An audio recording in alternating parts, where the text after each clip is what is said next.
Hello and welcome back to MTG Burgeoning, your channel for all things Magic. Our longest running content series, the Kitchen Table series, returns with deck tech number 58, and today we're going to take a nice deep dive into Rakdos Puppets.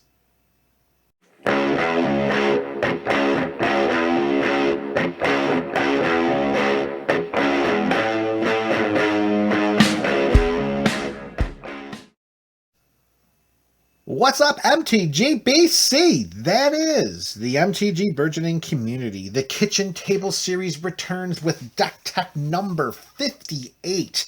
Our longest running content series is nearing the 60 deck mark, and today we've got a treat for anyone who cares to watch. We are going to look at a Rakdos Puppets deck, and you're going to see very quickly once we get into the creatures and exactly what this deck is themed to do, you're going to know exactly why we're calling it Rakdos Puppets. So, as generally is customary with the Kitchen Table series, let's begin with the mana base. Now, we're playing two colors here, black and red, so there's not going to be a lot of thrills, chills, or spills, or even frills with the mana base.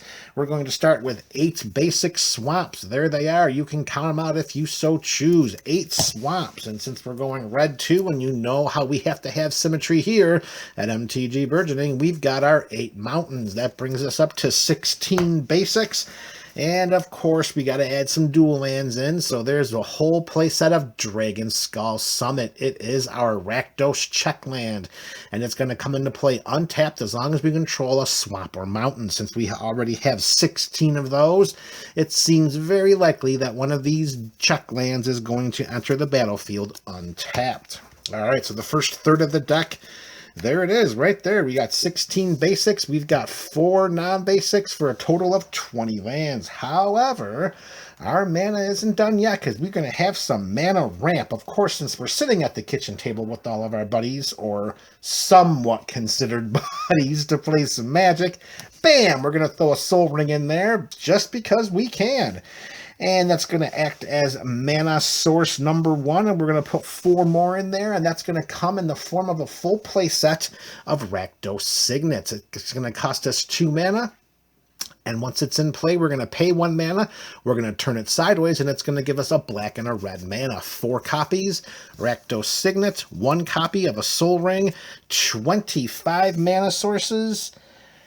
And now it's time for some spells. Before we get into our creature spells and we find out exactly why we're calling this Rakdos Puppets, we got to talk about some removal. And if we're in black and if we're in red, we are open to some of the best spot removal spells in the game. So let's talk about them. We're going to have 8 total spot removal spells because it's going to take us a couple of turns to get stabilized so that we can do what we need to do to win this game. And we're going to have our first play set, well, 4 copies of Lightning Bolt, 1 red mana, 3 damage to any targets. Can't think of a better burn spell to include that only costs 1 red mana. Full play set of Lightning Bolts. So if we have a troublesome creature on the battlefield that may have a toughness larger than 3, and a Lightning Bolt just won't do what we need it to do, well, then we'll turn to our other spot removal spell, and that will be a full playset of Terminate. 1 black, 1 red, instant speed. Destroy target creature. It can't be regenerated. Now, the regeneration standpoint may not be as, effective for many other play groups or metagames, but it is one that runs pretty rampant in mine. So I want to make sure if I'm going to invest the mana in a kill creature spell, that it ain't coming back, folks. 4 copies of Terminate. And we're going to move on to the only other 2 non-creature spells. They're not necessarily removal directly, but they could very well be interpreted as indirect removal spells between a couple of different opponents. And that's going to be Disrupt Decorum. Sorcery speed, 2 and 2 red. We goad all creatures that we don't control. And of course, goad is a mechanic that reads, until our next turn, those creatures attack each combat if able, and they attack a player other than us. The first bit of foreshadowing starts to leak into this deck tech as to why we're referring to it as Rakdos Puppets. 2 copies of Disrupt Decorum. All right, next we're going to start talking about some of those creature spells. We got a lot of them, so let's get right down to it. We're going to start with 2-drop. That is the cheapest of our creature spells. Like I said, it's going to take a little while for this deck to do what it wants to do, hence the play set of Lightning Bolts and the play set of Terminate, and the 5 mana rocks to pair with our 20 lands. All right, the first play set of creatures we're going to talk about is one of my all-time favorites. It is an oldie, a goodie, and it's just one of the best creatures I can ever come up with when I'm playing red and black, and that's Mogmaniac. A 1/1 goblin for 1 in red mana. Whenever it's dealt damage, it deals an equal amount of damage to target opponents. So it's great to have the Mogmaniac out there as a combat deterrent. Our opponent looks across at our board and sees a Mogmaniac there. Maybe he or she is thinking twice about sending that 4/4 at us. Yeah, send it to a different opponent unless you want to take 4 points of damage and see the Mogmaniac hit the yard, baby. 4 copies of the Mogmaniac, because he's a maniac, that's for sure. All right, another 2-drop, our only other playset at the 2-drop level, and that's going to be a full playset of Dreadhorde Butcher, a 1/1 zombie warrior for Rakdos colors. It has haste, and whenever Dreadhorde Butcher deals combat damage to a player or planeswalker, we put a +1/+1 counter on it. And whenever Dreadhorde Butcher dies, it deals damage equal to its power to any target. Now, in the first couple turns of a kitchen table game, it's very likely that there are no creatures on the battlefield when Dreadhorde Butcher hits the field. So we can attack right away, deal a point of damage, throw a +1/+1 counter on this, and if the stars align like we're hoping they will, he'll just get bigger and bigger and become even more of a threat. Dreadhorde Butcher, 4 copies, because we can't play with 20. All right, so you've seen some of our defensive and offensive creatures that we're talking about here. Now it's time to get into the puppet strings. We've got a bunch of creatures here, most of them in playset form. We're going to go up to our 3-drop, and that is going to be a full playset of Varchild, Betrayer of Keldor. She's a 3/3 human knight for 2 and 1 red mana. Whenever Varchild deals combat damage to a player, that player creates that many 1/1 red survivor creature tokens. So without the possibility of any power boosts, let's just assume that each time she deals combat damage, it's going to give that opponent 3 survivor tokens. Also keep in mind, with a full playset of Lightning Bolt and a full playset of Terminate, we should be able to get in for some combat damage. All right, middle wall of text on Varchild. Survivor tokens that our opponents control cannot block, and they cannot attack us or a planeswalker we control. So we're giving our opponents these survivor tokens that can't block, and they can only attack their opponents as long as it's not us. And when Varchild leaves the battlefield, so if someone kills Varchild, or if we kill Varchild, then we gain control of all survivor tokens. So there's a lot of versatility built into Varchild, particularly if there are a ton of survivor tokens on the battlefield under our opponent's control. It may be worth noting that her toughness is only 3, and 1 red mana and a lightning bolt directed right at her will give us all of those survivor tokens. Then we can send all of those into combat, robbing our opponents of their life totals and hopefully their aspirations of winning that game. 4 copies of Varchild, Betrayer of Keldor. All right, next play set. Still in the CMC of 3. It's another legendary creature. This one is Zancha, Sleeper Agent. 5/5 minion for 1 in Rakdos colors. When she enters the battlefield, an opponent of our choice gains control of it. Zancha attacks every combat if able and cannot attack its owner or planeswalker its owner controls. So here we have yet another creature, much beefier than some survivor tokens, that is going to be attacking and cannot attack us.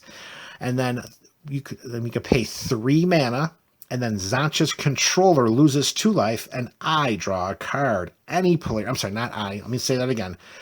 So a player can pay 3 life, and Zancha's controller loses 2 life, and then that person draws a card. Any player may activate this ability. So yes, this does help out our opponents. However, they're going to have to pay 3 in order to have that card in their hand, which, I mean, that's not a great, huge mana investment.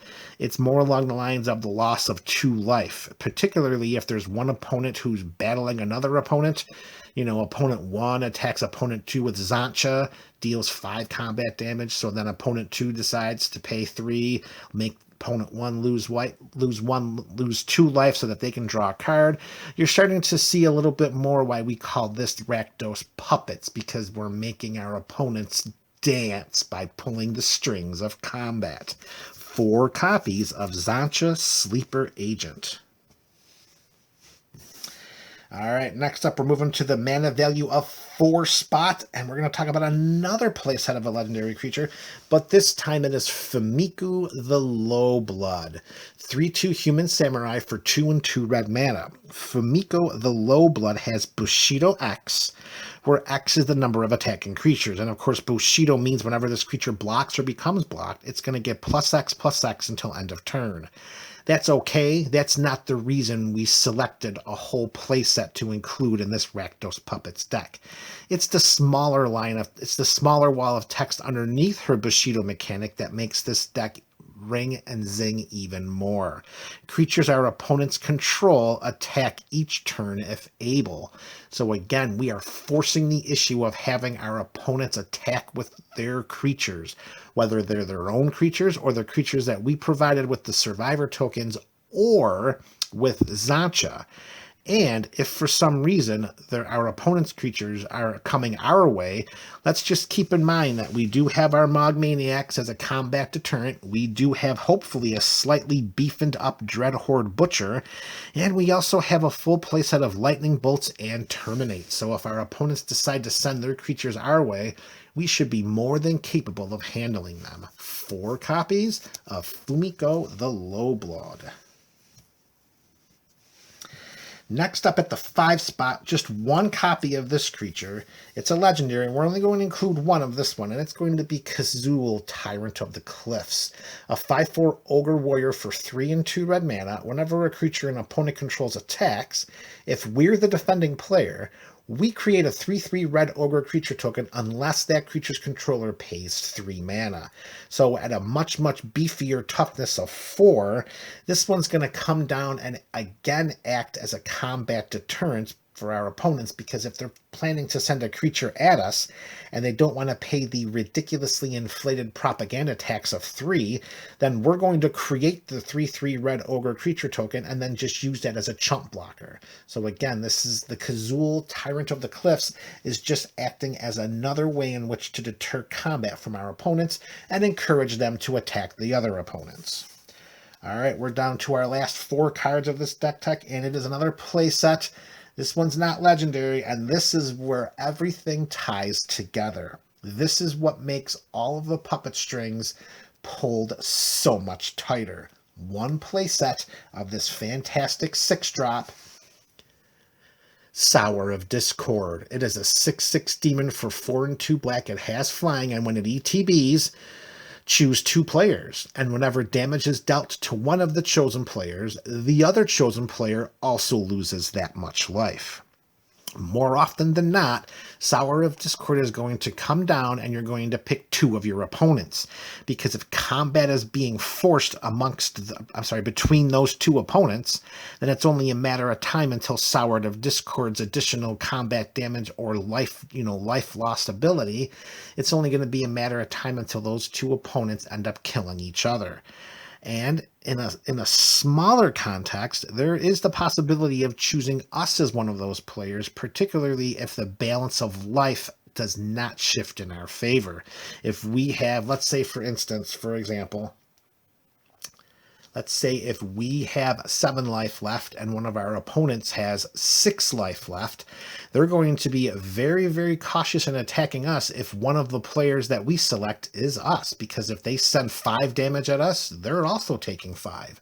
So Sour of Discord gives us this versatile combat trickery that will definitely make our opponents really consider whether it's worth attacking us or just to continue to attack our other opponents. Dance, puppets, dance. Puppets. 4 copies of Sour of Discord. All right, MTG the Kitchen Table Series is back. This is deck tech number 58. This was Rakdos Puppets, and I'd love to hear what you think about it in the comments section below. This is MTG Burgeoning, your channel for all things Magic.